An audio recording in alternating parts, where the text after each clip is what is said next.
శ్రీ గురుభ్యో నమః. శ్రీ మహాగణపతే నమః. మీనరాశి వారికి రాబోతున్నటువంటి జూలై నెలలో ఎలా ఉండబోతుందని చూద్దాం. మీనరాశి వారికి జూలై నెలలో సానుకూలమైనటువంటి ఫలితాలు అనేవి గోచరిస్తూ ఉన్నాయి. వృత్తిపరంగా వ్యాపారపరంగా సానుకూలంగా ఉంటుంది. కుజుడు అత్యధికమైనటువంటి బిందువులతో సానుకూలమైనటువంటి స్థితిలో ఉన్నాడు. షష్టమంలో సంచారం చేస్తున్నటువంటి శుక్రుడు కుజుడు యోగకారకమైనటువంటి ఫలితాలు ఇవ్వగలుగుతున్నాడు. శుక్రుడు కూడా యోగకారకమైనటువంటి స్థితిలో తృతీయంలో యోగాన్ని ఇవ్వగలుగుతున్నాడు. జీవితం అనేది అభివృద్ధి దిశలో జరుగుతూ ఉంటుంది. చేపట్టాలనుకున్నటువంటి విషయాల్లో ముందుకి వెళ్తూ ఉంటాయి. వ్యాపార ప్రయత్న సంబంధితమైన విషయాలు కూడా సానుకూలించే విధంగా ఉంటుంది. ఈ రాశి వారికి జన్మరాశిలో సంచారం చేస్తున్నటువంటి శని అంత యోగకారకమైనటువంటి ఫలితాలు ఇవ్వట్లేదు. ముఖ్యంగా ఏలినాటి శని ప్రభావరీత్యా జన్మరాశిలో ఉన్నటువంటి శని శోకతృప్త హృదయాన్ని ఇస్తాడు. శోకతృప్త హృదయం అంటే మనస్సు బాధపడడం, కన్నీళ్ళు రావటం అనేది కూడా ఎటువంటి ప్రభావం లేకపోయినప్పటికీ కూడా, అంటే ఫైనాన్షియల్గాను ఆరోగ్యపరంగాను ఎటువంటి ప్రభావం లేకపోయినప్పటికీ ఇది కొంచెం బాధించే విధంగా ఉంటూ ఉంటుంది అన్నమాట. అదేవిధంగా ఆరోగ్యపరంగాను వయోవృద్ధులు జన్మరాశిలో శని సంచారం చేస్తున్నప్పుడు ఆరోగ్యపరంగా జాగ్రత్తలు అనేవి తీసుకోవాలి. ఉద్యోగపరంగాను శారీరక మానసికమైనటువంటి శ్రమ అనేది ఎక్కువగా ఉంటుంది. ఉద్యోగపరంగా జాగ్రత్తలు అనేవి తీసుకోవాలి. ఎందుకంటే జన్మరాశిలో ఉన్న సంచారం చేస్తున్నటువంటి శని రాజ్యస్థానాన్ని చూస్తూ ఉంటాడు. మాట పోయి ఉద్యోగాన్ని మానేయటం అనేది అంత మంచి అనుకూలమైనటువంటి ఫలితాలు ఇవ్వదు. కాబట్టి ఆ విషయాన్ని గమనించాల్సినటువంటి ముఖ్యమైనటువంటి సూచన. ఈ రాశి వారికి కుజుడు యోగకారకమైనటువంటి స్థానంలో ఉన్నాడు.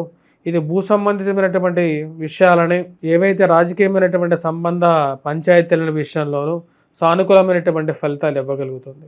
భూ సంబంధితమైనటువంటి విషయాల్లో మధ్యవర్తి పంచాయతీల విషయాల్లోనూ అనుకూలమైనటువంటి ఫలితాలు కూడా ఇవ్వగలుగుతుంది. ఉద్యోగపరంగా నూతన ప్రయత్నాలు ఆరంభించటానికి కొంచెం సానుకూలమైనటువంటి ఫలితాలు కూడా ఇవ్వగలుగుతుంది.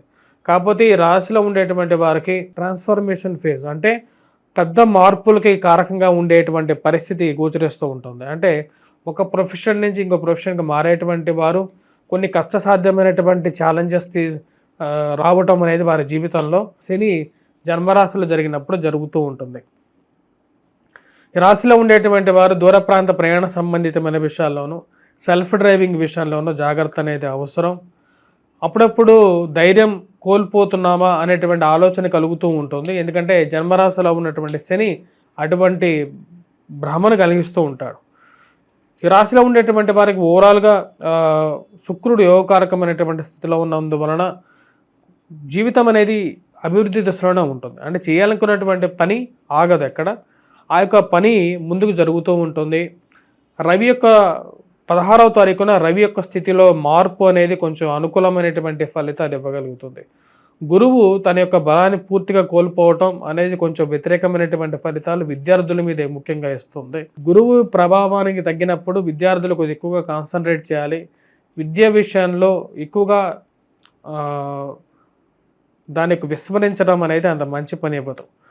మ్యాథమెటిక్స్లో పెర్ఫార్మెన్స్ బాగుంటుంది. కుజుడు సానుకూలమైనటువంటి స్థితిలో ఉన్నాడు. వ్యాపార పరంగా కూడా రొటేషన్ అనేది అనుకూలించే విధంగానే ఉంటుంది. ఈ రాశిలో ఉండేటువంటి వారు నూతన ఉద్యోగ అవకాశాల గురించి ప్రయత్నించేసేటప్పుడు 1-2 సార్లు పోయేటువంటి కొత్తగా ప్రయత్నించేటువంటి స్థలం ఎక్కడికైతే మీరు జాయిన్ అవ్వాలనుకుంటున్నారో అక్కడ ఉన్నటువంటి పరిస్థితిని కూడా 1-2 సార్లు బేరీజ్ వేసుకున్న తర్వాతే మీరు ముందుకు వెళ్ళాల్సినటువంటి ముఖ్యమైనటువంటి సూచనగా చెప్పడం జరుగుతుంది.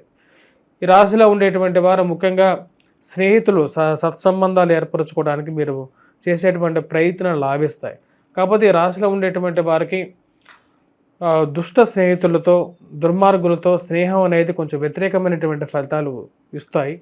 కాబట్టి మీ స్నేహితుల్లో ఎంతమంది మంచి సానుకూలమైనటువంటి వారు, ఎంతమంది మంచివారు అనేటువంటి విషయాన్ని 1-2 సార్లు తెలుసుకొని ముందుకు వెళ్ళాల్సినటువంటి ముఖ్యమైనటువంటి సూచన. అప్పుల విషయంలో అనుకున్న దానికన్నా ఎక్కువగా అప్పులు చేయకుండా నియంత్రించుకోవాల్సినటువంటి ముఖ్యమైనటువంటి సూచనగా చెప్పడం జరుగుతుంది. ఈ రాశిలో ఉండేటువంటి వారు ఉద్యోగ అవకాశాల గురించి ఎక్కువగా తాపత్రయపడేటప్పుడు, ఉన్న ఉద్యోగం స్టేబుల్గా ఉన్న ఉద్యోగంలోంచి మారేటప్పుడు కుటుంబ భారాన్ని కూడా కన్సిడర్ చేసుకొని మారాల్సినటువంటి ముఖ్యమైనటువంటి సూచనగా చెప్పడం జరుగుతుంది. రాబోతున్నటువంటి 16వ తారీఖు నుంచి కొంచెం ఉన్నటువంటి స్థితిలో నుంచి కొంచెం మెరుగ్గా ఫలితాలు అనేది పొందగలుగుతారు. చతుర్థంలో ఉన్నటువంటి రవి అంత యోగాన్ని ఇవ్వట్లేదు. 16వ తారీఖున పంచమంలోకి మారుతున్నారు. పంచమంలోకి మారినటువంటి రవి పూర్తిగా నెగిటివ్గా ఫలితాలు అయితే ఇవ్వడు, కానీ పూర్తిగా అనుకూలమైనటువంటి ఫలితాలు కూడా ఇస్తాడని చెప్పడానికి కూడా లేదు. అంటే యోగకారకమైనటువంటి స్థానం అనేది కాదు అది పంచమంలో ఉన్నప్పుడు కూడా. ఈ రాశిలో ఉండేటువంటి వారు ముఖ్యంగా బుధుడు యోగాన్ని ఇవ్వగలుగుతున్నాడు. పిల్లల యొక్క ఎదుగుదల మానసికమైనటువంటి సంతోషాన్ని ఈ రాశి వారికి ఇవ్వగలుగుతుంది. బుధుడు యొక్క సానుకూలమైనటువంటి స్థితి, కుజుడు యొక్క సానుకూలమైనటువంటి స్థితి, వ్యాపార పరంగా కొంచెం సానుకూలమైనటువంటి ఫలితాలు అనేది పొందగలుగుతారు 29వ తారీఖు వరకు. 29వ తారీఖు తర్వాత కుజుడు ఈ రాశి వారికి సప్తమంలోకి మారబోతున్నాడు. అది వైవాహిక జీవితంలో ప్రభావితం కలిగించడానికి ఎక్కువగా అవకాశం అనేది గోచరిస్తూ ఉన్నది. వైవాహిక జీవితంలోనూ అదేవిధంగా మోసపూరితమైనటువంటి ప్రేమ సంబంధితమైన వ్యవహారాలు కలగటం అనేది జరుగుతూ ఉంటుంది. ఏమి జరిగినప్పటికీ కూడా జీవితంలో సత్యాన్ని కలిగించడానికి ఏలినాటి శని ప్రభావం కూడా కనపడుతూ ఉంటుంది. అంటే మనిషికి కళ్ళు తెరిపించడానికి కొన్ని విషయాలు తెలుస్తూ ఉంటాయన్నమాట. అంటే ఎవరు ఏంటి, జీవితం అంటే ఏంటి, సత్యాన్ని కలిగించడానికి కొన్ని విషయాలు జీవితంలో జరుగుతూ ఉంటాయి. అలాంటి విషయాన్ని కూడా మీరు జీవితంలో చూడగలుగుతారు.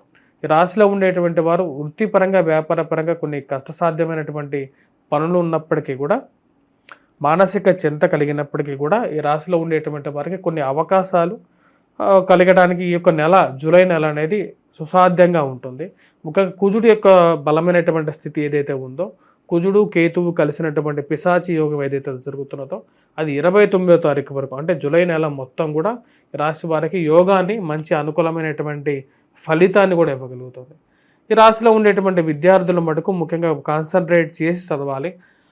ఎటువంటి పరిహారాలు చేసుకోవాలనే చూద్దాం. ఇక ముఖ్యంగా ఈ యొక్క నెలలో ఈ రాశిలో ఉండేటువంటి విద్యార్థులు మరియు అందరూ కూడా వచ్చేటప్పటికి వెంకటేశ్వర స్వామి దేవాలయ దర్శనం చేసుకోవటం, అంటే మీకు ఉండేటువంటి నవగ్రహాల ముందు శని ముందు దీపారాధన, నువ్వుల నూనెతో నల్లటి కొత్త పీస్ చేసుకొని దాన్ని కట్ చేయండి. కట్ చేసి స్మాల్ పీసెస్గా కట్ చేసి దాంతో దీపపు ఒత్తి తయారు చేయండి.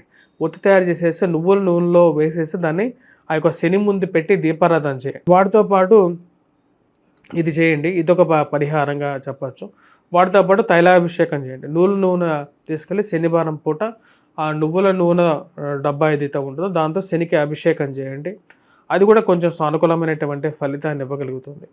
వాటితో పాటు వీలైతే ఈ యొక్క మీరు ఎక్కువగా పాత చెప్పులు వాడుతున్నట్టయితే మటుకు ఆ యొక్క పాత చెప్పులని ఆ యొక్క వెంకటేశ్వర స్వామి దేవాలయం దగ్గర వదిలేసి వెనక్కి తిరిగి చూడకుండా వచ్చేసేసేయండి. అది కూడా కొంచెం పాపాన్ని తగ్గిస్తుంది. వీటితో పాటు వీధి కుక్కలు ఏవైతే ఉంటాయో ఆ వీధి కుక్కలకి గోధుమ పిండితో చేసినటువంటి పదార్థాలు వాటికి తినిపించండి.